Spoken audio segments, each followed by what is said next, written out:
ৰাস যাবৰ আজি ভালকেইদিন হ'ল, কিন্তু ভিডিঅ'টো আপোনালোকক এতিয়াহে দিলোঁ। মোৰ ভিডিঅ'বোৰ ইমানেই বেছি পলম হয়, কি কওঁ আপোনালোকক। তো যা নহওক, ৰাস চাবলৈ আহিছোঁ আৰু এইটো হৈছে হৰি মন্দিৰ। আৰু ইমান ধুনীয়া মন্দিৰটো মানে সজাইছে। আৰু এতিয়া মই ফটো ল'ব আহিছোঁ, তাত ইমানেই বেছি ভিৰ মানুহৰ। আৰু এয়া মূৰ্তি চালোঁ। তাৰপিছত এয়া লাচিত বৰফুকনৰ মূৰ্তি বনাইছে। যিহেতু ৰাস ঠাণ্ডা দিনত কৰা হয়, তো ঘুগনিটো খাবই লাগিব, সেইটো মেইন। তো খাই লৈ এতিয়া আমি গৈ আছোঁ মেলালৈ, য'ত মানে ডাঙৰ ডাঙৰ চকৰি, ব্ৰেক ডেন্স সকলোবিলাক থাকে। তো এতিয়া আমি তালৈ গৈছোঁ। মোৰ এইবোৰত উঠিবলৈ বহুত বেছি ভয় লাগে, সেইবাবে নুঠিলোঁ।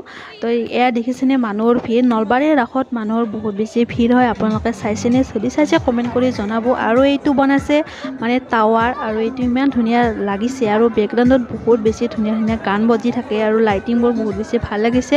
তো এতিয়া ভিডিঅ'টো ইয়াতে সামৰিছোঁ। তো বাই বাই।